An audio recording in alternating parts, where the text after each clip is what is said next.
Let's go straight to the business of the day. First, let's start with this subject. Afenifere, the pan-Yoruba socio-political and cultural organization, is currently turned by a crisis over the endorsement of two presidential candidates, Bola Tinubu of the All Progressives Congress, APC, and Labour Party's Peter-Obi. Chief Adebanjo, who has for more than 2 years served as acting leader of Afenifere, had before now spoken about a collective decision of the group to back the candidacy of Peter-Obi. But just last week, leader of the group, Chief Reuben Fashoranti, gave his blessings to the APC standard bearer, Tinubu, who visited him in Akure, Ondo State.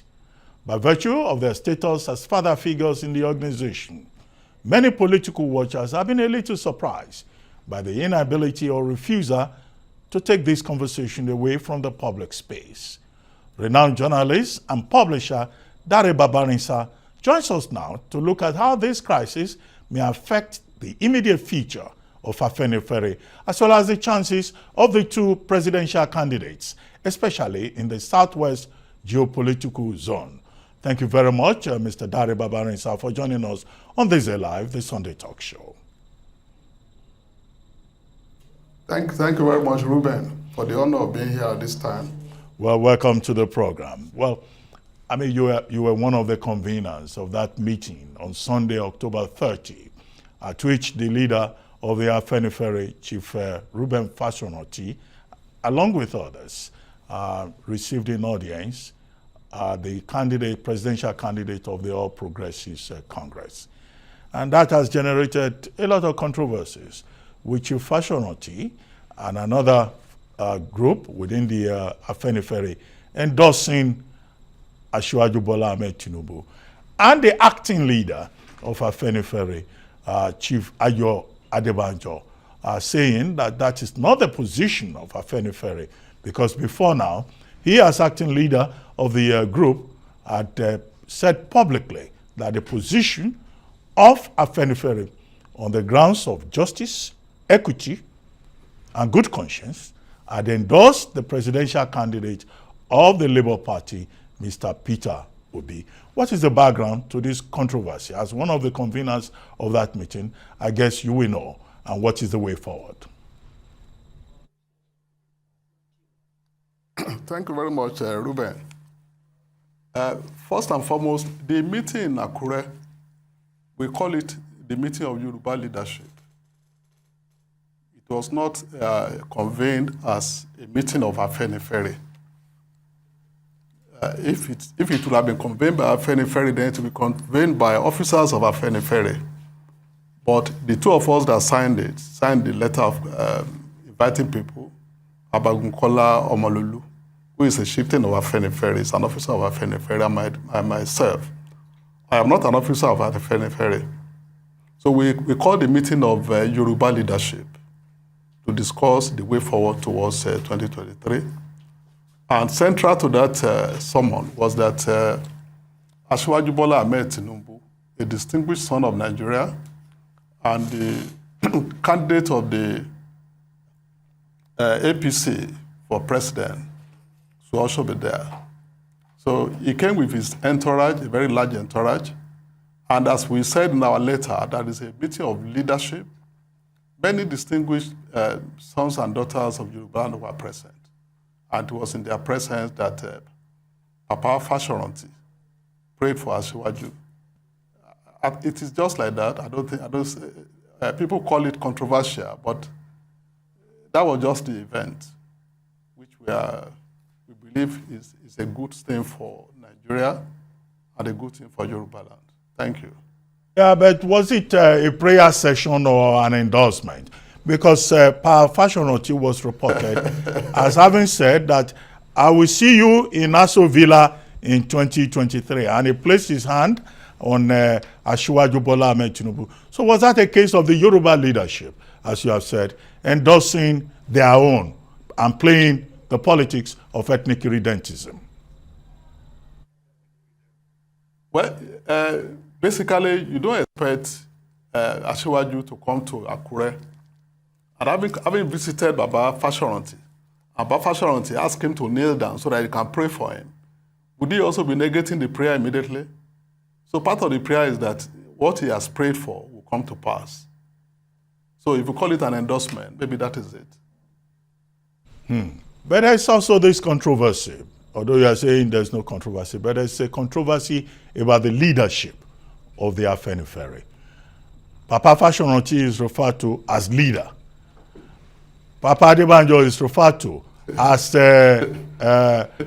acting leader. So do we have factions? Yes. Do we have two leaders in Afenifere or in Yoruba land? Considering the fact that the leader of Afenifere is also considered leader of the Yorubas, as we saw with our Papa Awolowo, as we saw with Papa Ajashin, all the way down the line in the history of the Afenifere. Historically, Papa Awolowo was the first person to be referred to as leader of the Yoruba. And he was called leader, not at a meeting of Afenifere, but at a meeting of what they called the Yoruba Leaders of Thought at Makpo in 1967, on the eve of the Nigerian Civil War. And he was given that, no, I think it was 1966, and he was given the title Asiwaju Yoruba. So in 1995, when we called, at the heat of the Abacha crisis, when we called a meeting of, we called it the Yoruba Summit at the Premier Hotel in Ibadan, Shibolage was the one who read the communique, and he said, the leader of Afenifere shall also be referred to as Asiwaju Yoruba, shall also be the leader of the Yoruba people. And it was carried on that day. And since then, whoever is the leader of Afenifere is also referred to as the leader of the Yoruba. So for some years now, at least 2 or 3 years, we believe that the position of leader of Afenifere is very important, because Afenifere is a legacy organization of the Yoruba people. But we also believe that if the leader of Afenifere is going to fully occupy this position as leader of the Yoruba, then he has to go beyond just being the leader of a single political party. He should be ready to welcome different kind of people into his house. So we try to organize a meeting of leaders. It is not a fly-by-night adventure. The process has been on for at least 2 or 3 years. And we have made a lot of consultations. And in the end, we agreed that the person to host the meeting of Yoruba leadership needs to be the leader of the Yoruba. And that was how we arrived at going to Akure. This does not diminish from the position of Baba Adebanjo as acting leader of Afenifere, a position that has been occupying for more than 2 years. So Baba Fashoranti has only played his role as Asiwaju Yoruba by hosting that meeting. Originally we thought other presidential aspirants, like the aspirants of the SDP, like the aspirant of PRP and others, can also come to Baba Fashoranti's place. But as it is now, maybe those things may be on hold until some time. Okay, you wrote a piece this week in which you titled, "In Yoruba land, a king is not buried alive. A king is not buried." Now, and you were suggesting in that piece that, yes, this is not the first time you will have leader of Afenifere and also an acting leader of Afenifere. But for as long as the leader is alive, his home is the base of the meetings of the group and of the Yoruba, and that he remains the leader. But Pa Adebanjo insists that he is the de facto leader, and that the right place to hold meetings is in Ogbo, in Ijebode, in Ogun State. Clearly, there's a conflict. Clearly, there's a division. So what do you mean that a king is not buried? Is Afenifere running a monarchical system? I think that is basically figurative. Afenifere is not running a monarchical system. Obafemi Awolowo was not a king, neither was Papa Jasin. And Baba Adesanya was not a king also. But the issue I stated in that article is very clear. Nonetheless, I think Baba fashioned it as issued a statement that Papa Adebanjo remains acting leader. I think we should just leave it like that. The two of them are elderly people, and it is not appropriate for me to come here to be discussing the two of them. Yeah, but Pa Adebanjo also said that most of the people at that meeting, these were persons who have not been attending Yoruba meetings or Afenifere meetings, and that they are just marginal people, and that he will deal with them at the appropriate time. So who are these marginal people? Maybe Bashorun Arogbofa. I think maybe Chief Akinyelure. Maybe Otumba Gbenga Daniel. Maybe Chief Bisi Akande. Maybe the representatives of Chief Olusegun Oshoba. Who are these marginal people in Yoruba land? I think Papa Adebanjo is only emphasizing that we really need a meeting of Yoruba leadership. Those who can really make things happen in Yoruba land. At the meeting in Akure, we had His Excellency, the Governor of Ekiti State, Biodun Oyebamiji was there. The Deputy Governor of Ondo State was there. The Deputy Governor of Oyo State was there. The Chief of Staff to the Governor of Osun State, Charles Akinola, was there. The former Deputy Governor of Ogun State, Segun Adeshegun, was there. Delegates came from Lagos. Delegates came from Kwara State. His Excellency Governor Cornelius Adebayo, the former governor of Kwara State, was there. Governor Gbenga Daniel was there. I think Archbishop Ayo Ladigbolu was there. Chief Pius Akinyelure, Governor Bisi Akande. These are eminent people anywhere in this country. And therefore, I think we should excuse Papa Adebanjo for using church words. I don't think he meant it really. What he meant was that most of these people are not really members of Afenifere, but they cannot be denied their rights to attend Yoruba leadership meeting. Yes, but this same meeting, you've quoted some of the prominent Yoruba persons who were there. There were others who were not there. Chief Shola Ibisheni was not there, and he's been very active in managing the Afenifere under the leadership of Payo Adebanjo. He was not there. There were others who were also very conspicuously absent. Oba Olaitan, who is deputy leader of Afenifere, was also absent, yes. And so were others. But I now understand that a four-man committee has been set up, a reconciliation committee, including Chief Ulu Falaye and others. How much progress do you think that four-man committee can make? I don't know whether, I'm not aware of the committee, so I believe that the committee may have been set up by our leaders. But I don't think there's any need for any committee. There is no, what we need to do is to build more on the gains we have made from Akure. We are able to attract the leadership. We need to expand the leadership and not beyond the regular people who have been going to Afenifere meeting. Yoruba leadership is bigger than Afenifere. It's not just those who are on the register of Afenifere who should be considered mainly Yoruba leadership. Currently, apart from the governor of Oyo State, Governor Seyi Makinde, I don't know of any other governor who is a regular member of Afenifere. So if you are talking of Yoruba leadership, are we going to discount the governors? Are we going to discount those who are currently senators? Are we going to discount those who have held important offices before? So in our meeting in Akure, we had retired generals were there. General Bajawa was there. Many other generals were there. I mean, these are people, when we are talking of Yoruba land, they should be part of it, not just the regular Afenifere people. And I believe Baba Adebanjo will not object to this. Therefore, what we had in Akure was a very successful starting point, and we are going to build on it. You said the meeting in Akure was a meeting of the Yoruba leadership. Can we take it for granted. Yes, it was. As expressed. Yes, it that was. You can see those who attended.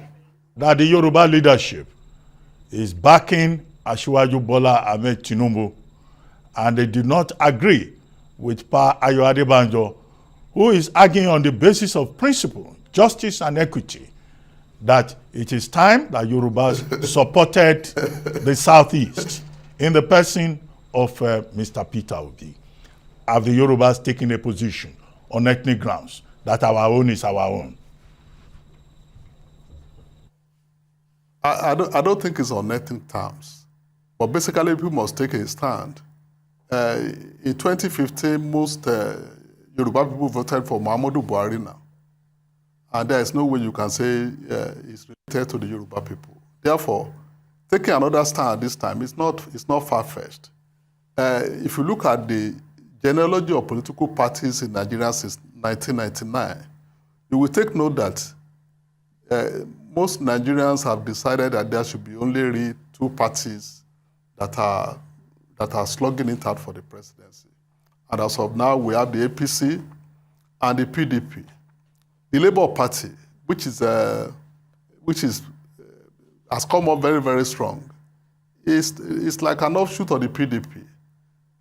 Therefore, nobody will stop anybody from supporting Mr. Peter Obi, a man who ran, from my own opinion, a successful administration when he was governor of Anambra State. I was lucky to meet him in Oka at that time, at least once. So nobody will oppose that. But before you can make such pronouncement, there should be enough consultation, not just within Afenifere, but beyond Afenifere. And I believe that is what the Yoruba leadership has done, to say that let us have more consultation and let us see whether the relevance of what our people are saying support what Papa Adebanjo has said and this group has decided. I believe that in praying for Asiwaju Bola Ahmed Tinubu, Baba Fashoranti was doing the right thing. You're saying that Pa Adebanjo did not make enough consultations and he supported and pronounced Peter Obi as a choice of the Yoruba unilaterally. Is that what you are saying? No, I didn't say it did. I said it may not have made enough consultation. It may have made consultation within the group of Afenifere, but for Yoruba leadership is beyond Afenifere. We have Obas who are not members of Afenifere. We have clergymen, both who are not members of Afenifere. We have imams. We have leaders of traditional religion. We have Iyaloja. We have so many groups. So you cannot say the leadership is not important. There's still Afenifere that can decide for the Yoruba people. The leadership of Afenifere, whoever is made the leader of Afenifere, is also the leader of the Yoruba. And if you look beyond just those who are on the register of Afenifere when he wants to take such fundamental decision. I believe that our father, Papa Adebanjo, may not have made such a wide consultation, but he may have consulted with his own group. No doubt about it. Okay, we're talking about 2023 politics and the position of, the Afenifere and Yoruba leaders and Papa Adebanjo, the acting leader of the group. Now, how much influence, really, does a socio-political group like Afenifere wield in terms of determining electoral directions or outcomes?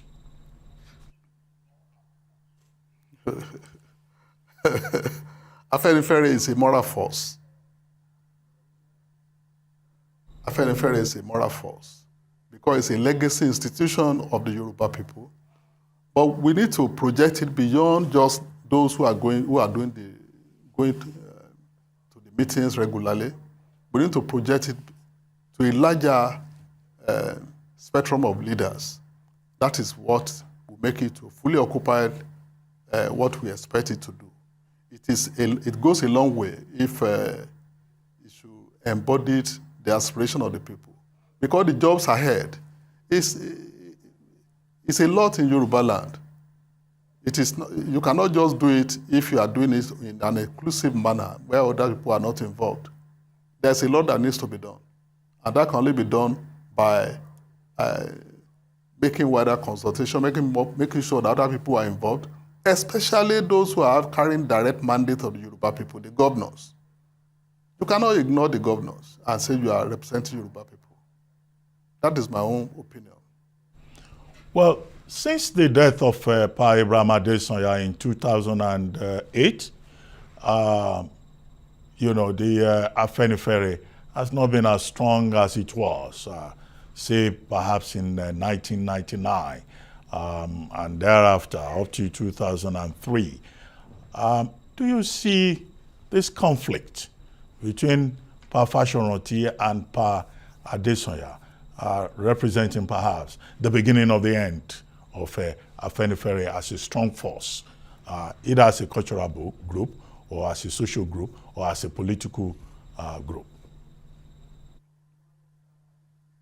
I've said earlier that there is no conflict at all. Papa Fashoranti is the leader of Afenifere. Papa Adebanjo is the acting leader. And when you are acting on behalf of the principal. I believe that what we need to do is to agree on the way forward. And I believe that we can build on what we have gained in Akure to bring in more people so that we can strengthen the organization, so that we can fully represent the interests of our people. We cannot say that it's only we cannot continue to miniaturize the organization and allow it to grow forward. So I believe that what you call crisis is an attempt, it will actually strengthen the organization. I believe that Papa Adebanjo, who by the grace of God is a very active elderly man, will understand what has happened as a positive thing and will take necessary step to talk to Papa Fashoranti so that we know what to do next. I also believe that many of us, the younger people, will meet again Papa Adebanjo to discuss this matter because we have to build on what we have gained in Akure so that other leaders can come in. You cannot discountenance people like Shibisi Akonde, Pius Akinyelure, Cornelius Adebayo. You cannot discountenance these people in the affairs of the Yoruba people or in the affairs of Nigeria. So it is necessary that we carry as many people in than saying that we are going to dissipate our energy unnecessarily in unnecessary bickering. This, what is happening now, should be used as an Eliza to strengthen the organization. Okay, but let me ask you just one more question, for our enlightenment. Why is the Afenifere organized and managed like a conclave of geriatrics? Because all the people you have been mentioning, all these are geriatrics representing, a group that has a lot of young people out there. I don't think so. I think it is simply accidental. You can see that, like at the Akure meeting, Dr. Kulolajide was there representing the Yoruba Council of Elders. And Dr. Kulolajide has been part of this Yoruba Council of Elders for more than 20 years or thereabout. When he started, can you call him an old man? There are many young people in Afenifere who are in their 30s and 40s and 50s and 60s. So it happens that the leadership is elderly. But you are right that those things need to be addressed. Some years ago, Baba Adesanya set up a committee to draft a constitution for Afenifere. And part of the recommendation of that committee was that there should be a board of trustees where some of the elderly people can better function. I think the way things are going, we need to take action so that younger people can play more prominent roles in the organization. So your observation is noted. Well, on that note, I would like to thank you very much, Mr. Babarinsa, for joining us on This Day Live.